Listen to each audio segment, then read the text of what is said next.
But it all started for me when I was only 7 years old. That is when my grandfather, Wallienda, probably the best known tightrope walker of modern times, put me on a wire for the very first time. And on that wire was not even this high off the ground, it was only about the height of a regular kitchen table. But he taught me the elementary skills of tightrope walking. Things like how to hold this balancing pole. Things like how to place my feet on the wire. But the most important thing that I learned from my grandfather about keeping my balance on the tightrope was that I needed to keep my eyes on a fixed and an unmoving point at the far end of the wire, which happens to be where this cable meets those two pipes at the far end. That is how I maintain my balance.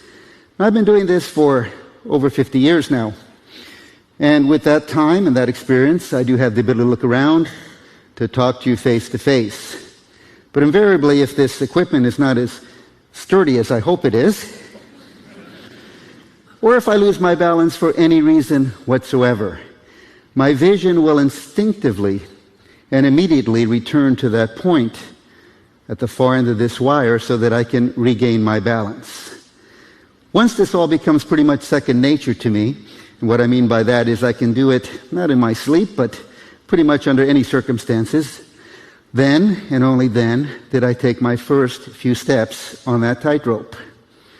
After that, you move up to some simple little feats, like what we call a salute. Now, another simple little feat that we might learn very early on would be a knee-down salute. And then, after that, you'd learn to go to do a few things that are a little bit more up in scale. Things like possibly shifting directions.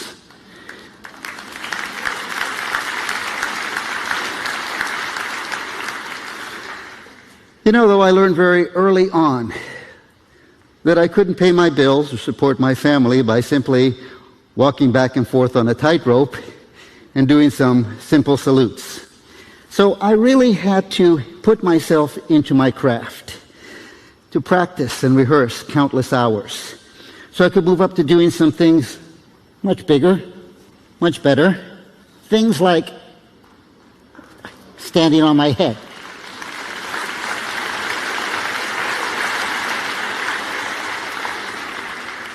Ouch.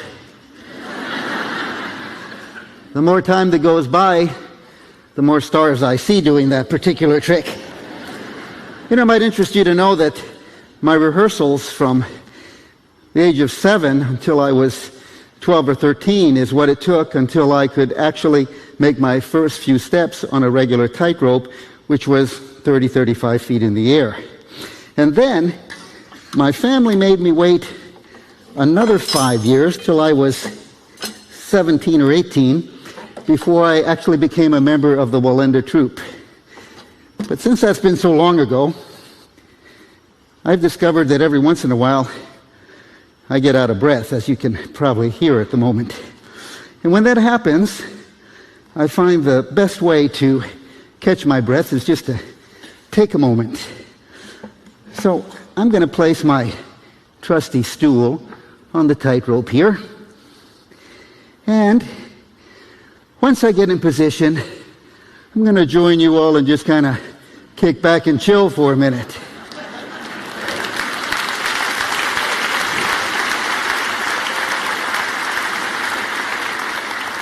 But while I'm chilling, let me tell you how that little lesson that my grandfather taught me so long ago has been invaluable to me. That lesson about focusing on an unmoving point, on a goal in life. You see, as a tightrope walker, I've had innumerable upsets on the wire. Times that I've fallen. Well, I found that, by the way, I've never fallen to the ground. I've always been able to catch myself. But even so, that wire is very hard and very unforgiving. And I find that one thing always holds true every time I've ever fallen. It always hurts. There's never been a time that it hasn't hurt. But my grandfather was a man of great integrity. My grandfather lived by that standard of the motto that you've often heard. that is a circus analogy, it just says that the show must go on. Now, to me as a performer, that's something that's a lot more significant than something I could just spit out of my mouth. No, you see, it goes down to my very heart and soul. It talks about life itself. Because in life you discover that even though there's some things that I'd love to go back and redo, life doesn't afford me that privilege. Sometimes I just like for time to sit still and stop, and life won't do that either. Life just has a way of continuing on. And so when I've been hanging there in anguish and in pain and thinking, what do I do next? I'm sure you agree with me that the most foolish thing I could do would be just to open my fingers and let go. No, you see, the only way of life is to go forward. And so whenever I found myself in that kind of a situation, I realized that the only thing that I can do is get myself back up on that tightrope, get focused on that point, and continue on.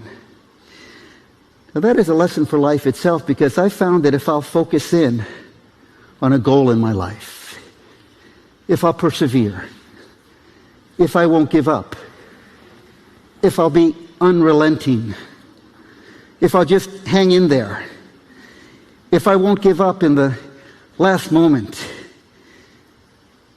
you know what I found?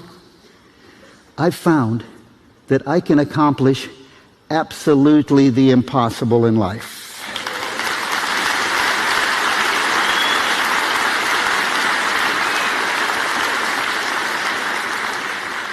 Now, you know, that's a lesson not just for me.